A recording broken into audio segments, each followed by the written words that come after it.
Teka muna mga kapatid, magnilay muna tayo. Alam mo ba ang kuliglig o cricket ay may tainga na nasa harap ng tuhod nito? Sa halip na gamitin lang ang ulo para makinig, gumagamit ito ng iba't ibang bahagi ng katawan upang mas marinig ang paligid. Isang maliit na nilalang na tila sinasabi, makinig hindi lamang gamit ang isip, kundi pati puso at kilos. Sa ikalawang sulat sa mga taga-Korinto, hinihimok tayo ni Pablo na huwag baliwalain ang grasya ng Diyos. Panahon na ngayon upang makinig. Hindi lang para tumanggap ng biyaya, kundi upang mamuhay ng karapat-dapat dito.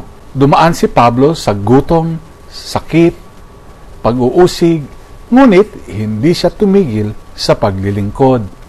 Sa Ebanghelyo ayon kay San Mateo, binibigyan tayo ni Jesus ng panawagang lampasan ang inaakala nating sapat. Ngunit, hindi lang ibalik ang utang, kundi bigyan pa ng dagdag.